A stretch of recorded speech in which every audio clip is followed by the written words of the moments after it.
Speak up. Oke guys, kembali lagi bersama gua Dava Jihan Sabila. Seperti biasa di program Speak Up pastinya edisi Keliling Prodi, dan kali ini gue sudah bersama salah satu narasumber ya dari prodi yang berbeda lagi nih, sekarang dari prodi Cafe. Halo guys, Cio. Yuk, gua Cio. Cio ya. Coba kenal lagi dong. Ini barangkali ada yang belum kenal ataupun mau lebih kenal lagi. Siap. Ini kira-kira siapa nih? Oke, jadi halo guys, gua Gracio Trikrisantoso, biasa dipanggil Cio. Gua dari Prodi DKV angkatan 2023. Oke. Berarti sama ya? Sama, Angkatan sama, angkatan. terus juga di DKV ya? Di DKV. DKV. Oke, nanti kita coba ngobrol-ngobrol lebih lanjut tentang DKV-nya. Oke, siap. Tapi sebelum itu gini, Cio. Biasanya tuh di awal sebagai pemantiknya, Cio. Jadi gue nih pengen tahu nih, kenapa sih anak-anak DKV nih, khususnya kayak lu nih, memutuskan untuk bisa masuk ke prodi DKV? Oh, kenapa memilih Prodi DKV? Ah, Sebenarnya begini, rata-rata itu sebenarnya anak DKV adalah orang-orang yang berasal dari basic seni gambar. Oke, seni. Biasanya orang-orang yang emang udah tertarik di dunia visual, terutama gambar, atau mungkin kebanyakan dari berasal SMK DKV oke. atau SMK multimedia. Terus mereka linear buat perpanjangan, jadi kalau mau ke kampus kan biasanya SMK bekerja tuh. Oke, Tapi kalau mereka yang kuliah rata-rata memilih jurusan DKV untuk melanjutkan studi. oke. Berarti memang sebelum dari kuliah itu dan sebelum memutuskan untuk memilih DKV, pasti mereka punya ini ya, punya minat seni yang lumayan gede gitu ya. Betul. Ataupun mereka berangkat dari sana, Hmm. dari seni itu ya. Memang awalnya mereka orang-orang yang mungkin bisa dibilang orang yang memiliki jiwa seni gitu. Cuman mungkin setelah masuk ke DKV, setelah mungkin belajar gitu ya, desain komunikasi visual, bahwa sebenarnya untuk DKV sendiri itu bukan seni murni kan. Adalah sebuah pembelajaran visual yang mungkin ada teorinya sendiri. Jadi kita nggak bisa kayak seniman, nggak bisa Oke. bebas gitu. Berarti nggak ujuk-ujuk langsung gambar Iya, apa segala kita macam. nggak kayak anak-anak seni murni yang Oke. benar-benar bisa mengekspresikan dirinya dia ditumpahkan ke dalam seni. Oke. Berarti semua itu berdasarkan teori, berdasarkan konsep gitu ya. Betul. Karena semua dipelajari di DKV itu. Yep. Ini seperti itu ya. Nah terus begini, Cio. Tadi kita udah nanya sedikit kenapa lu masuk DKV. Berarti lu juga salah satu orang yang berangkat dari seni itu berarti ya. Ya betul. Jadi orang ini nih gitu ya. Sebenarnya ya, gue nggak bisa gambar malah sebelumnya. Oh iya? Nggak bisa gambar gue. Cuman karena gue sukanya itu ke dalam seni desain pertama, terus kedua itu motion graphics. Oke. Itu termasuk ke dalam sub-subnya si DKV ini. Masih ada partnya lah di Iya, DKV itu betul. ya. Ada bagian-bagiannya. Oke, menarik. Nah, nanti juga coba kita kulik lagi nih tentang itu tadi ya. Nah juga gini, tadi terkait dengan berangkat dari seni, terus juga ini kita karena memang di program edisi Keliling Prodi ini kita lebih nanyain tentang mana sih kehidupan mahasiswanya gitu kan. Wah. Nah ini coba gue pengen tahu nih kehidupan lu di DKV ini kayak gimana Di gitu DKV. ya. Nah pertama tentang mata kuliah. Mata kuliah. Ya, mata kuliahnya kira-kira yang pertama apakah ada lika-likunya ya? Yang kedua kira-kira mata kuliah paling favoritnya apa nih? Oke. Kalau lika-liku mata kuliah sebenarnya adalah TIK. TIK. Karena kami mahasiswa DKV Oh, iya. disuruh belajar TIK. Wow, gue baru tahu nih. Jadi semester 1 itu kita belajar TIK kebetulan. Oke. Dan di situ agak nggak nyambung sebenarnya menurut gue. Benar. Walaupun memang kami di kafe itu dekat dengan software, dekat dengan teknologi sebenarnya. Kita kan Ya. menggunakan komputer gitu kan. Walaupun memang itu ada sangkut pautnya, tapi itu terlalu jauh. Terlalu jauh. Belajar router gitu, belajar Java segala macam. Menurut gua sendiri itu terlalu jauh. Oh gitu. Berarti lu pada saat ada pelajaran TIK itu lah. Kok ini belajar TIK? Iya, gitu Ya. loh. Oh, masih belajar TIK juga. Iya. Itu lika-likunya ya? Benar. Belajar TIK itu ya. Betul. Itu cukup aneh lah. Cukup aneh. Oke, cukup aneh. Aneh. Iya. Cuman mungkin perlu ya mungkin. Oke, karena buat ini juga kan, Udah lebih bisa. menghadapi dunia juga. Betul, itu kebijakan. Karena memang belajar ilmu teknologi itu penting Benar. Cuman agak malas memang. Benar. Karena bukan kesana, arahnya juga ya. Betul, pusing juga. Ya. Terus mata kuliah favorit? Mata kuliah favorit gua itu adalah tinjauan sih. Tinjauan apa tuh? Jadi di semester 1 ada tinjauan visual Nusantara, itu lebih ke belajar sebenarnya proses desain itu awalnya tuh akarnya dari mana sih? Oke. Dari sisi Nusantara. Jadi misalnya graphic design atau poster itu awalnya tuh di mana sih sejarahnya? Kayak gitu. gitu. Oke. Kalau dari mata kacamata atau sejarah Indonesia gitu. Oke, berarti lebih ke sejarahnya. Betul. Sejarahnya. Tinjauan visual, meninjau visual-visual yang pada akhirnya kita pelajari pada saat ini. Oke. Berarti memang itu emang bekal basic banget ya. Betul. Kalau misal Betul. memang lu ngerti banget tentang tinjauan itu, untuk kedepannya berarti Iya, udah enak jadi ya. kemampuan dasarnya itu udah istilahnya udah ajak gitu. Oke. Tapi ada alasan nggak kenapa lu emang sukanya tinjauan? Nggak suka yang lain? Suka gue suka. Iya, maksudnya di antara yang lain. Di antara yang lain. Yang paling gue suka tinjauan. Oke. Ada tinjauan visual, ada tinjauan desain. Kalau tinjauan desain itu lebih luas lagi. Oke. Jadi kita belajar seni, belajar sejarah kayak Bauhaus, The Steel segala macam kayak gitu. Iya. Kenapa gue suka? Pertama gue suka sejarah.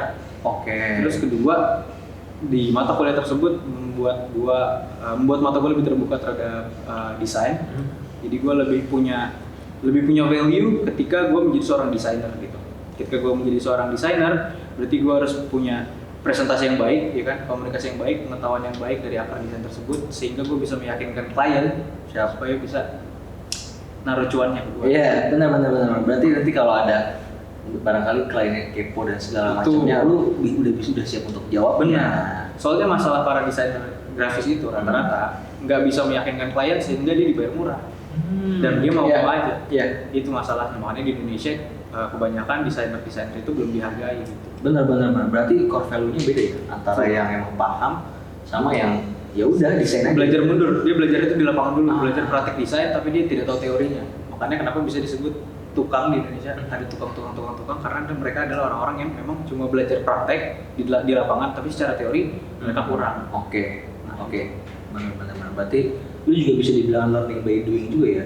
Betul. Dari segi belajarnya, tapi di praktek juga dapat juga. Betul. Lebih pas begitu. Iya. Jadi pelan-pelan bisa. Oke, menarik.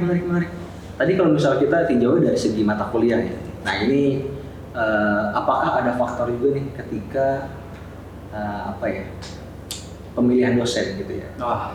Apakah ada dosen yang terfavoritnya dan kenapa sih itu bisa jadi favorit? Sebenarnya kalau itu kan masalah subjektif ya. Benar. Antar orang pasti punya dosen favorit. Benar. Dan dosen pun punya karakteristik dalam mengajar sendiri. Benar. Kalau gue pribadi ada 2 dosen sebenarnya gue suka cara mengajarnya. Oke.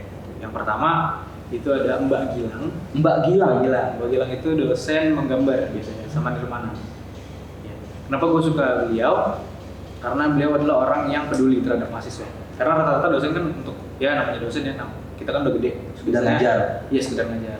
Kalau Mbak Gilang ini tetap mengingatkan, terus dia juga peduli kalau udah selesai sesi kelas tuh, kalau diajak ngobrol masih mau gitu. Oke. Gue tanya-tanya tentang apa gitu kan, terus juga orangnya masih membina gitu loh. Berarti mengayomi banget ya? Iya, terus juga tegas, tapi nggak yang annoying gitu. Bukan yang bikin kita jadi malas. Benar. Itu satu ya? Iya. Mbak Gilang. Satu lagi? Yang kedua Pak Tasri. Pak Tasri. Atau Kang Tasri. Oke, Kang Tasri. Beliau mengajar psikologi desain, terus juga mengajar tinjauan visual dulu untuk semester 1. Gue suka beliau karena beliau orangnya old school, dosen old school. Oke. Dosennya masih yang tegas, rapih, ya kan? Cuman asik. Gue sering dimarahin dia di kelas, tapi ketika keluar pintu, gue ngobrol, dia nggak bawa-bawa. Gue suka di situ. Gue tuh nggak bakal marah, gue nggak bakal bete kalau diomelin dosen karena gue salah gitu. Misalkan telat ngumpulin tugas segala macam. Beliau tuh orangnya pokoknya harus punya attitude yang baik, mahasiswa tuh harus punya attitude yang baik gitu. Dalam pengumpulan tugas, dalam sesi kelas, pembelajaran segala macam gitu. Cuman beliau orang yang nggak kolot. Oke. Biasanya kan kalau ada dosen lama ya. Ya, Biasanya suka biasa lah segala kayak macam gitu ya. malas gitu kan. Nah, kalau beliau ini enggak gitu. Beliau tegas, terstruktur, tapi ketika misalnya lu punya salah di kelas keluar nggak dibawa. Tetap bisa ngobrol aman. Berarti kalau misalnya dalam tanda kutip tuh tahu tempat juga ya dia. Iya betul. Dia bisa. Gimana? Lanjut. Dia bisa memposisikan gitu maksudnya. Iya, betul. Ketika dia di kelas dia harus seperti apa dan di luar kelas Betul. dia harus seperti apa gitu ya.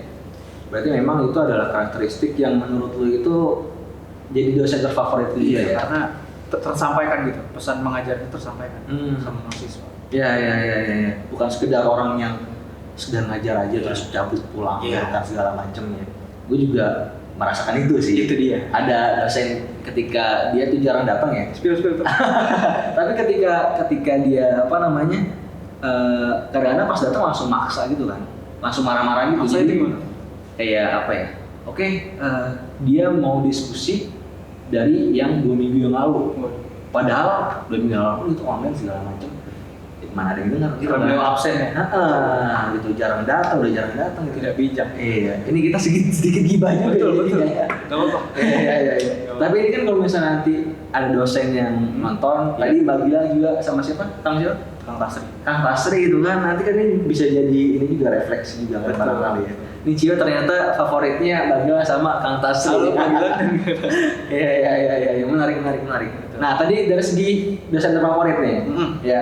Terus kita geser lagi ke culture pertemanannya. Widih. Kira-kira anak di kafe ini gimana? Apakah pada saat di tongkrongan ngomonginnya skena gitu kan? Aduh. Karena kan juga pakaiannya skena banget kan. Biasanya tuh juga nggak tahu ya. Tapi Iya. kayaknya biasanya sih stereotype kayak gitu. Nah coba nanti lu sekalian jelasin itu juga Jelas-jelasin apa tuh? tentang stereotype-nya itu apakah pakaian emang skena gitu loh. Sebenarnya stereotip itu kan terbentuk karena awalnya mungkin yaitu anak di kafe adalah orang yang berangkat dari seni, Nah, kuliah, ngumpul kan tuh, jadi ternyata sama semua gitu kan. Orang bilang gini, orang bilang indie kan, padahal berkelompok sama aja ini emang punya gaya sendiri aja gitu. ya. Biasanya gaya-gaya, maksudnya mereka punya apa istilahnya pengetahuan tentang fashion gitu, bisa disebut kayak gitu. Benar. Karena mungkin berangkat dari pelajaran mungkin gitu. Kita kan belajar skema warna, kita belajar layouting segala macam dalam desain. Belajar mix and match. Dan itu juga berhubungan dengan mix and match dalam berpakaian. Itu tuh jadinya udah kayak apa ya? Apa sih? Naluri tanpa Iya. sadar itu begitu gitu. Kalau gue pakai hitam bawahnya apa nih? Nah, segala gitu. macam. Kayak misalkan dalam perkembangan fashion kita ngikut nih karena memang masih di dalam satu apa ya? Dalam satu kamar lah gitu kan. Fashion and design gitu. Kayak misalkan bisa mencocok-cocokkan gitu. Gue mau ke kampus nih. Ya, gue mau ekspresikan ekspresikan diri gue di dalam pakaian gue nih. Misalnya pakai celana oversize, pakai baju oversize. Biasanya bajunya beda-beda kan. Maksudnya ketika lo ngelihat anak psikologi atau anak apa? Iya, mereka tuh punya ciri khas masing-masing. Benar gitu. Anak psikologi rapih gitu. Benar. Anak TI. Nah tapi banyak juga tuh yang mirip-mirip tuh. Anak TI juga cukup mirip sama di kafe, anak DP juga kan gitu. Karena TI juga mungkin ada desain UI UX, ada juga anak desainnya gitu. Terus kalau misalnya anak DP juga kan sama desain produk. Ya. Tapi kalau di kafe itu terkesannya emang ke arah sana ya. Skena indie gitu-gitu. yang lu lihat nih.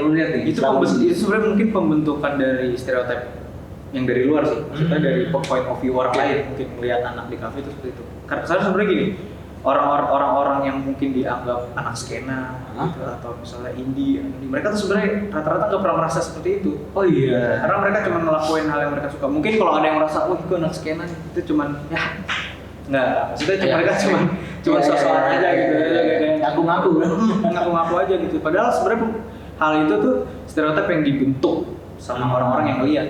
Oke. Kalau anak di kafe ya udah lu ngelakuin kayak selayaknya yang harus lu lakuin aja, Oke. nongkrong segala macam gitu kan. Benar. Tapi kalau misalnya lu bisa nilai nih, apakah ketika misalnya lu nih berpakaiannya misalnya ataupun yang lain kayak misalnya skena, apakah itu mereka itu kayak sebagai bentuk kebebasan berekspresi mereka gitu loh.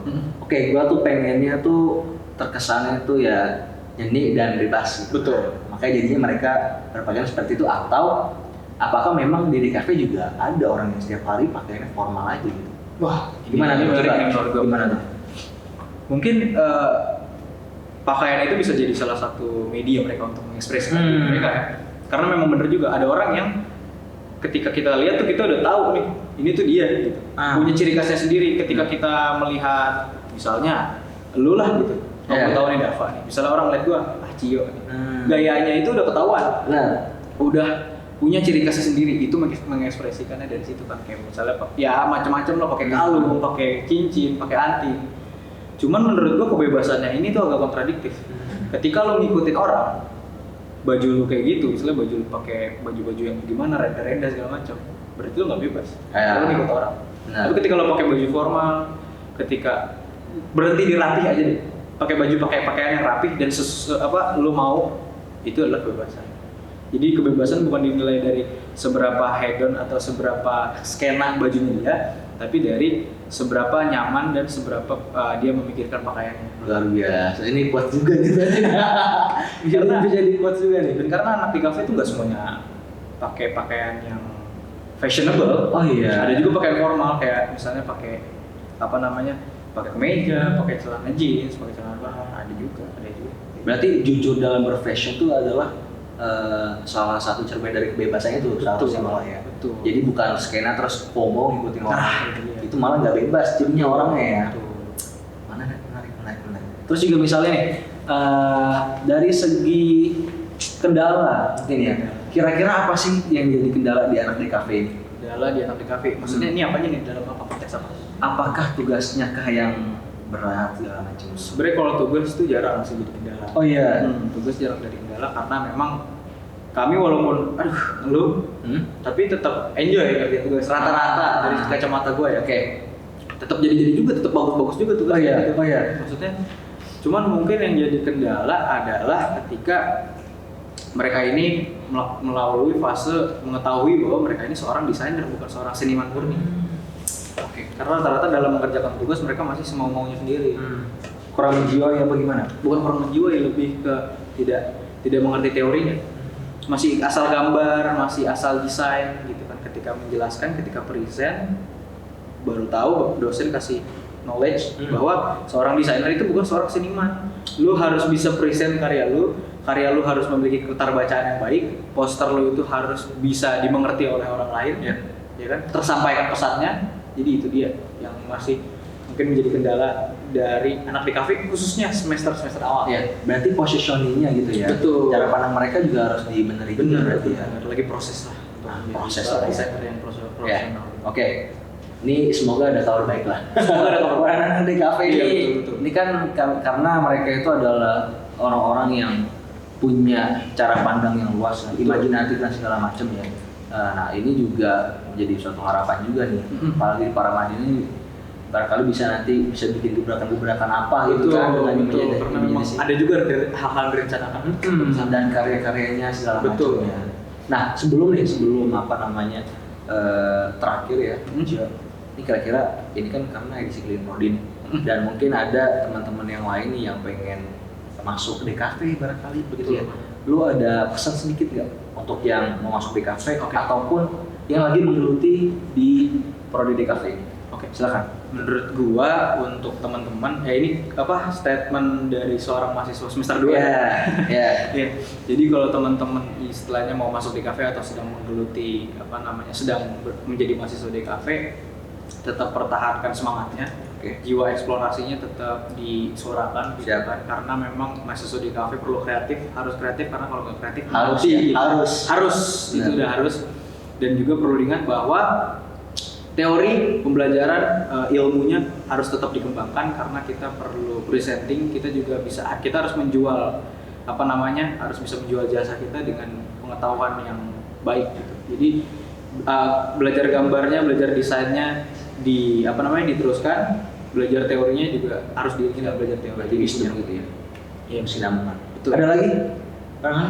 Mungkin itu aja sih. Itu aja ya. Kalau tuh. Nah juga gue ini Cio, ya tadi juga terima kasih udah tadi ngasih pesan sedikit kan. Betul. Ini harusnya teman-teman tadi ketika kita udah banyak ngomong nih, ini banyak banget hal-hal yang bisa didapetin nih harusnya sama teman-teman semua ya. Gue harapin ini bisa jadi manfaat juga nih buat teman-teman. Nah terus juga gue sebenarnya lagi nunggu nih, ini kira-kira ada project kedepannya gitu di DKV ini. Sebenarnya kita lagi ada pameran. Oh iya, pameran akademik, namanya pameran akademik desain, Parade. Itu ada setiap tahun dari tahun 21, 22, 23. Oh gitu. Dan sekarang acaranya lagi berjalan. Sekarang nih? Lagi berjalan. Oh iya. Dari tanggal 1 kemarin pembukaan, sekarang udah hari ke-3 ya berarti ya? Keempat. Sekarang udah hari keempat di 4 Juli. Dan masih berlangsung sampai tanggal 6 Juli. 6 Juli itu closing. Wow. Berarti gue nanti bisa intip-intip juga nih? Bisa dong. Di mana? Lokasinya ada di bawah lantai 1 di gedung C. Oh, C1, C1, C1, 2, 3, 4, 5. Oke. Mungkin gue langsung juga langsung nih. ngintip, langsung ngecek. Ayo dong, antar dulu. Ayo, Oke, sekarang ya. Oke guys, gue mau lihat-lihat dulu ya. Ntar kita lanjut di sana. Udah. Dadah guys.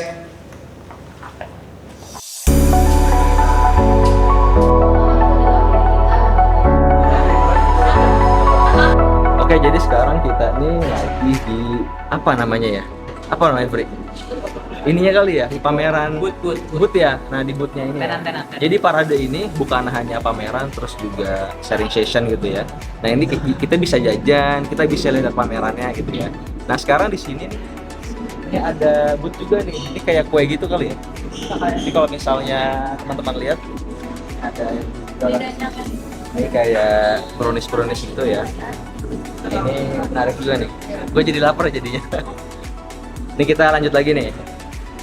Kalau ini sibuk. Lagi ngapain, Mas?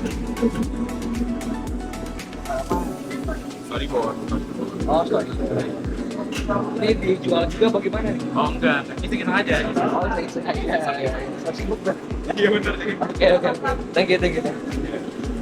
Oke, sekarang kita lagi di Bang, gue mau nanya boleh nggak Bang? Ya. Ini siapa nih? Sini, Rian. Oke, Rian. Lo Rian namanya. Siapa nih? Pepe.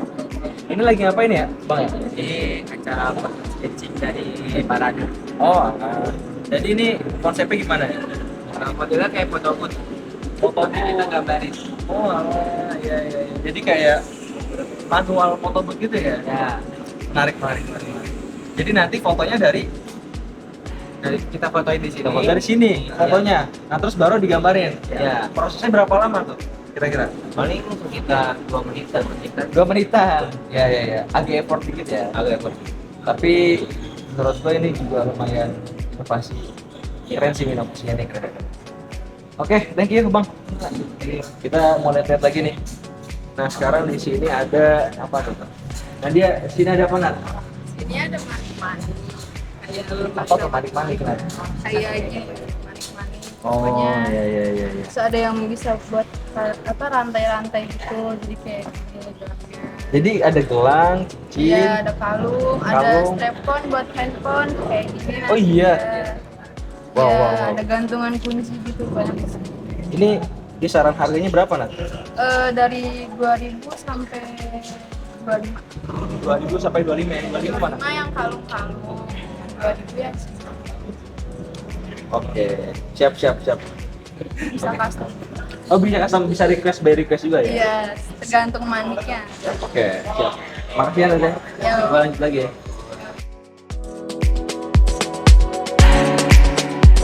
Oke, sekarang gua udah mau masuk nih ke pamerannya. 800 pameran ada di sini. 800 karya ya. 400 mahasiswa. Wow, 400 mahasiswa. Ini BTW ini Rivaldi nih namanya nih. Jadi kita nanti coba apa namanya lihat dari dalam sambil lihat gambarnya dia. Ayo, terus. Wah, ini banyak juga ya gambarnya ya. Lu punya ini nggak apa namanya barangkali ada beberapa gambar atau gambar lu yang jadi apa namanya makna atau filosofinya gitu bisa gua tanyain. Tugas UAS ya? Ini tugas UAS. Tugas semua.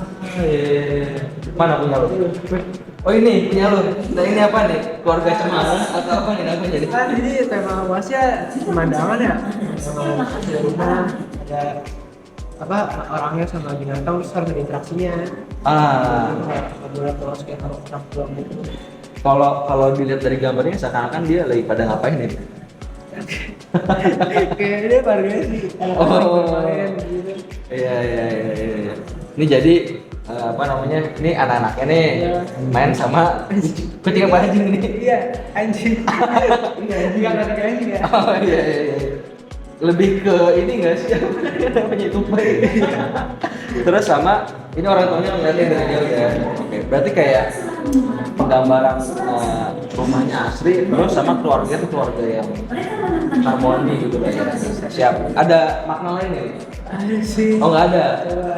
Ada nggak yang lu apa namanya pandang bagus barangkali paling bagus sih mana nih paling bagus? Juga, sorry. Di sini. Mana nih paling bagus?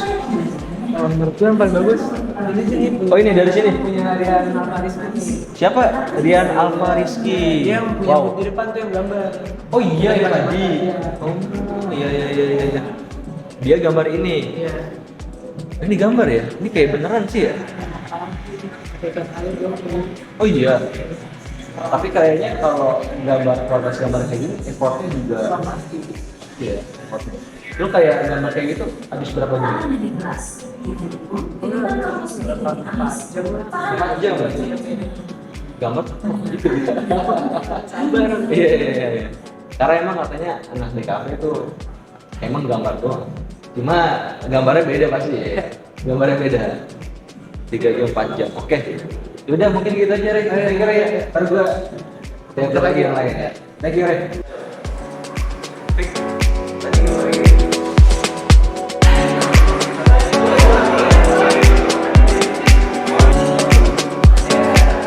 Oke, tadi gue udah ngeliat-liat nih gambar-gambarnya.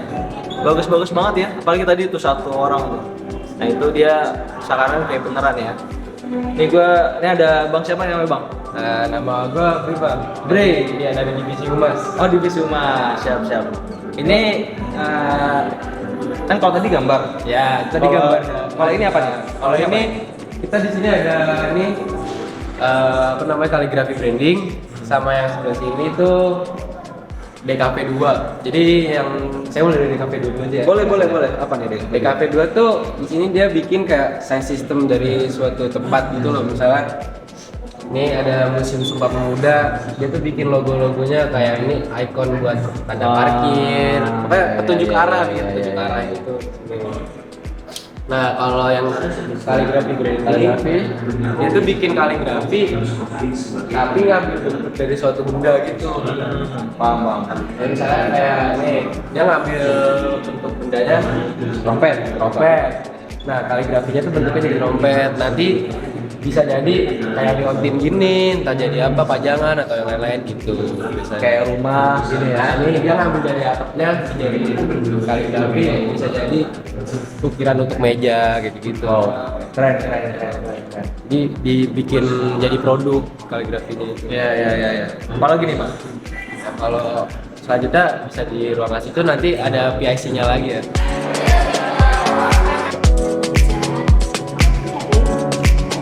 Nih bagus banget nih. Tadi ada apa namanya branding logo, terus juga tadi ada metode-metode apa namanya dalam pengambilan logo. Nah sekarang kita coba lanjut lagi nih. Nih kita apa nih, bro? Kan gue mau nanya nih. Siapa nama lu bro? Ezra.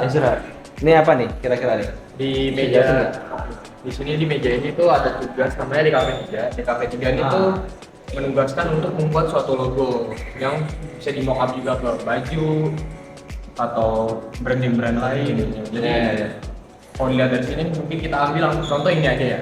Palestina. Oh Palestina. Yang lagi hangat-hangatnya di Indo. Iya. Jadi sebelum membuat logo tuh biasa tuh ada pemilihan warna. Pemilihan warna tuh kayak gimana caranya biar warna itu dapat menarik perhatian seseorang di logo tersebut. Kalau lu lihat di sini ada catatan logonya, dia ngambil warna merah, biru, hijau tua, hijau muda dan hitam. Yang melambangkan negara Palestina banget ya warnanya. Iya, warna bendera Palestina ya. Iya, jadi di ini kan judulnya tuh Indonesia Run for Palestine. Mungkin di sini ada filosofi logonya. Kalau bisa lu baca, ini logo ini bertuliskan Indonesia for Palestine. Pada teks Indonesia ada gambar semangka sebagai lambang dari Palestina yang biasanya tuh viral di Instagram. Iya, yang viral ya. Dan diikuti warna dari kombinasi semangka itu sendiri. Nah, pada teks run huruf R melambangkan pelari sebagai simbol kegiatan lari dan ini for Palestine. Ini ya. Ya, ini yang lari ya. Bendera Palestina. Jadi kenapa? Jadi kalau pameran ini lebih pada filosofi warna ya. Filosofi warna sama arti ya maknanya. Makna dari yang dia buat logo itu apa? Paham. Terus kalau di sekitarnya apa ya? Kalau ini tuh ilustrasi branding. Itu lu mengilustrasikan sebuah karya kayak buat makanan, minuman ataupun hal yang pengen dijual. Jadi kalau misalkan ini ada sop, ada bakso, ini mungkin tuh nih teri, ada apa ini teri? ikan teri kayaknya. Oh iya. terbuat dari karya-karya mahasiswa. Tapi nggak ada isinya. Jadi kayak Ya bener ya, Ilustrasi doang. ini ada nasi, tapi ada sih ada yang makanannya benar-benar ada di sebelah sana tuh. Mana? Itu basreng. Oh iya. Ya, di basreng benar-benar ini tuh mahasiswanya tuh langsung sekalian makanannya tuh produksinya. Ini yang disuruh tester apa gimana ini? Nggak tahu deh, mungkin biar agak lebih realistis aja. Benar. Jadi ini beberapa karya anak, setahu gue sih anak semester 4 ya. Master 4. Semester 4 tugasnya tuh membuat pengiklanan poster gitu tentang makanan. Kalau bisa lihat tuh sampai di semua ujung sana. Oh iya, kayak grass pop es gitu ya. Iya. Ini kalau gua lihat ini nih apa? Ayam bakar. Ayam bakar. Nah di sini tuh di tiap tugas itu ada buku. Oh iya ya benar. Buku itu menjelaskan rinci-rincinya tentang makanan yang dia buat. Oh iya ya. Jadi nggak asal. Iya, nggak ngebuat ya, buat doang, tapi ada makna-maknanya. Iya. Jadi lebih detail lah ya. Tuh kan seperti ini ada kalau teorinya lagi, dia pemilihan warnanya. Jadi ini sebenarnya tuh gabungan dari yang sebelumnya terus Iya, jadi yang dari finalnya ini gitu ya. Jadi semester awal lu belajar dulu semuanya, lu udah dapet ilmunya semester depan tinggal. Menarik. Oh ini juga udah ada isinya juga nih. Iya makanya jadi beberapa ada yang dari juga. Siap, Kalau siap. DC kan takutnya basi ya kan kita Iya. di sini dulu nggak dipindahin jadi beberapa Pamerannya kan lumayan lama ya. seminggu dari kan? tanggal 1 sampai 6. Ya takutnya bener juga sih kalau di Sike tadi kan basi disemutin segala macem kan. Bener. Ini berarti menarik banget loh tadi. Iya kayak tadi ada makna warna logo sama makna logonya itu di semester 4 setahu gue ya. 4 ya. Iya. Sama bikin apa namanya brand tentang makanan makanan atau lebih ke kemasan ya. iya kalau gue lihat juga ya Kemasan. Oke. Siap.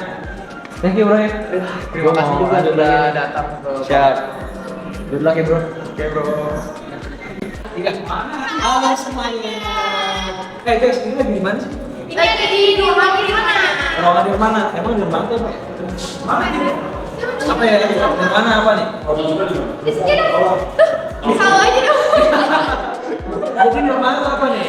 Jadi di rumah itu sesuatu apa ya, karya yang kita buat berasal dari apa ya, ekspresi bebas aja sih. Ya. Tapi kenapa kok pada mau sih belajar di mana? Padahal kan bentuknya ini abstrak kayak gini gak sih?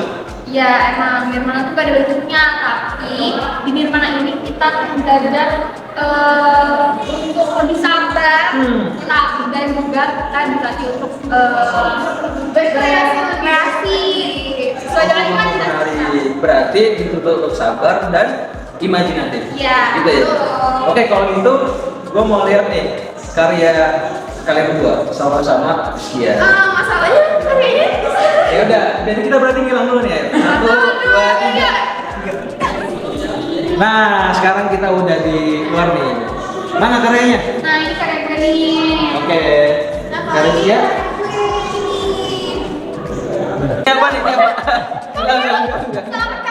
Ini apa nih? Ini nggak ada bentuknya sih, kalau menurut Iya, gue. kayak bener-bener. Oh, ini mana tuh nggak ada bentuknya ya? Nggak ada bentuknya. Oh iya, oke. Jadi Ini apa kita nih? dikasih kebebasan dalam membuat suatu karya di Nirmana. Oh, iya. Bebas berekspresi ya. Oke.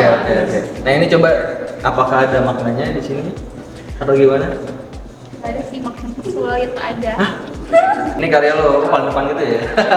Biar langsung kelihatan. Oke. Ini tentang apa nih? Kira-kira?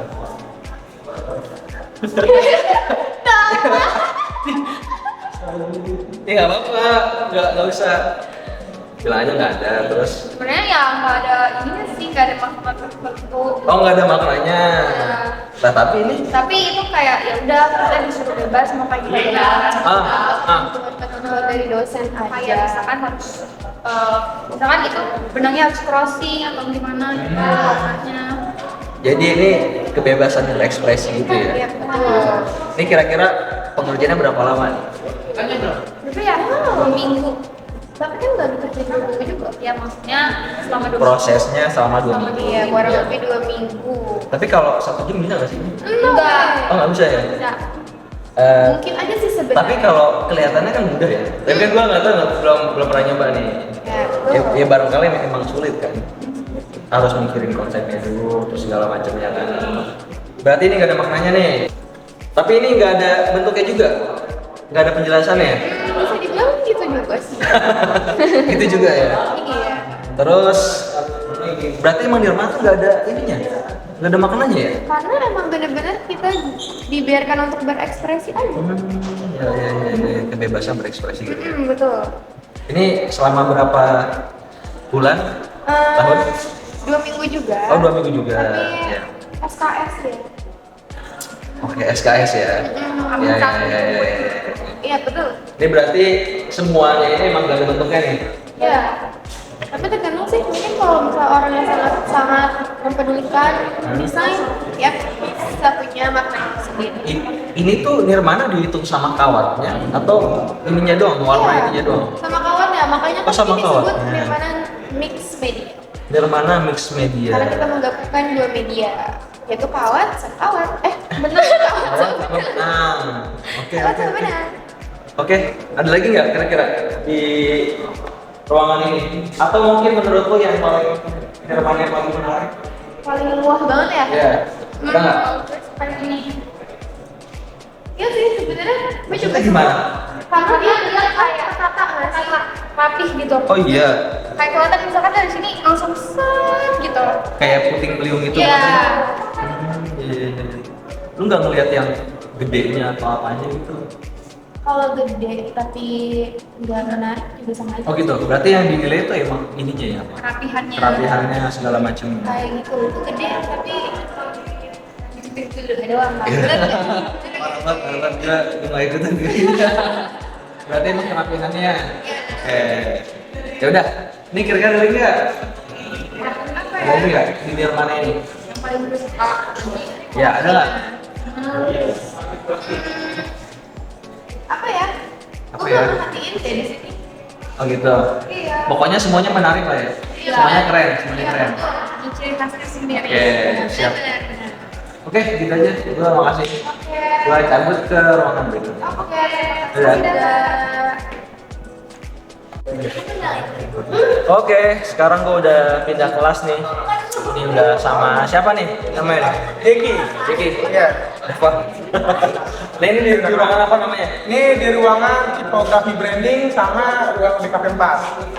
Tipografi Branding, iya. Empat. Ya, ini juga termasuk tipografi sih. Cuma dia di sini untuk periklanan sama poster. Nah, tipografi itu kayak gimana? Coba jelasin. Tipografi itu dia kayak bentuk komposisi dalam suatu desain gitu. Dia tuh kayak penyusunan, kayak biar keterbacaan juga itu kalau di Berarti kayak yang suka di pinggir jalan itu masih Iya. namanya tuh ya? Yang apa namanya huruf-huruf timbul gitu-gitu. itu termasuk tipografi juga. Iya. Kalau di sini itu tipografi produk. Ini tuh produk yang udah dibikin kayak miniatur gitu. Keren ya. Keren. Ini kabarnya termasuk kebanggaan mahasiswa juga kan? Oh iya. Iya. Ini di semester 4. Ini semester 4 sama 6. Ada yang semester 4 di situ semester 4, di sini juga ada yang semester 6. Nih, jika lu kan tadi jaga-jaga ini. Kira-kira di tipografi ini yang menarik yang mana nih? Yang gue menarik yang itu. Itu benar-benar menarik. Oh itu ya? Iya, itu benar-benar menarik. Itu di situ dia kayak butuh effort juga buat ini gitu. Ini bisa di apa? Ini bisa diimplementasi nggak sih? Bisa. Ini jangan nanti jadi ini kampus harus ini nih. Harus jadi ini. Ini desain sistem ya. Iya kan? Nah, buat penunjuk arah juga. Nanti kalau misalnya orang-orang yang bukan dari Paramat mau masuk Iya, benar. Karena banyak juga tuh kemarin dari Paramat orang yang nanya toilet di mana, kantin di mana. Nah, dengan adanya ini kan bisa kantin di sini nih. yang mempermudah mereka Mempermudah mereka. arah segala macam. Betul. Menarik. Ada lagi nggak? Ini juga pernah dilirik juga sama dosen-dosen nama. Oh, ini? Ya, ini Apa nih? tempat duduk. Ini tempat duduk. Tempat duduk ini. iya. Dia kan bisa branding Paramat juga karena tempat duduknya itu gede. Terus juga ini juga melambangkan kalau misalkan Paramat itu bukan cuma nge-branding doang, bukan cuma tapi juga menyediakan kenyamanan buat bagi para mahasiswa gitu. Gitu ya. Jadi maksudnya Paramat ini sebagai tempat untuk mereka istirahat. Iya. Keren. Makanya kata tadi, ini kenapa nih huruf melengkung kayak gini ya? Kita baca dulu ya. Menarik. Ini berarti semuanya adalah teknologi gitu.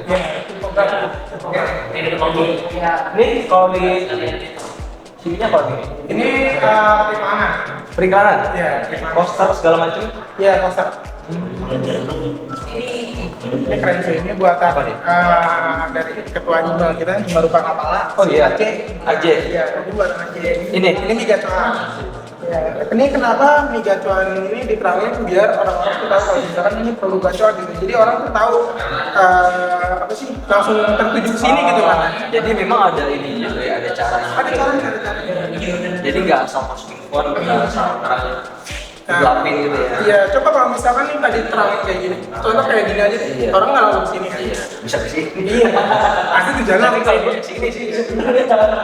Iya. Ini buat apanya bikin orang tertarik aja. Oh gitu. Keren. Apalagi saya ini. Yang menarik nih ada banyak nih. Yang kedua yang menarik menurut gua dari sambal bakar. Sambal bakar mana nih? Ini sambal bakar ini nih. Oh iya. Jadi ya lo gimana? Karena produknya pedas, jadi kayak menggugah selera gitu. Terus juga dalam posternya itu dia kasih warna hijau biar kayak nyaman juga. Seakan-akan kita harus pedas terus tapi makannya di area yang asli banget gitu kan. Keren. Berarti itu lebih ke periklanan di caranya, gimana caranya bikin poster periklanan gitu Iya. ya. Berarti ada caranya lah ya. Oh gitu. Ini kira-kira pekerjaannya berapa lama? Belum udah tanya-tanya belum? Kalau itu saya berkata. Oh gitu ya. Oke, mungkin gitu aja Jaki. Thank you ya. Siap, mari kita ketemu lagi. Oke. Iya, Memolitron. Oke guys, kita lagi main nih.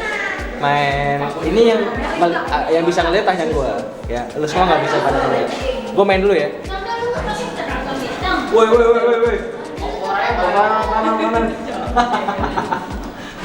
Gua mau beli dong. Ini bagus nih. Ini 5.003 ya? 5.003. Sampai lu tahu. Kayak gini aja nih. Tiga. Sip. Kasih. Oke guys, tadi kita udah jalan-jalan, lihat pameran, terus juga ngeliat apa namanya jualannya, dan juga tadi udah podcast juga sama ketua panitianya ya, Cio. Thank you buat Cio, thank you buat teman-teman semua yang udah bantu tadi buat videonya. Kalau lo suka dengan video ini jangan lupa untuk like, comment, dan share, dan jangan lupa untuk subscribe. Sama gue Dafa Jat Sabila, see you. Dadah.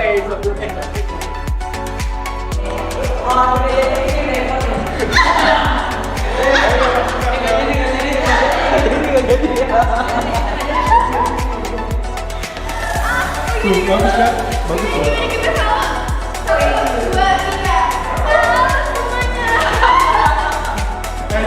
Gue nggak mau kayaknya, gue nggak mau.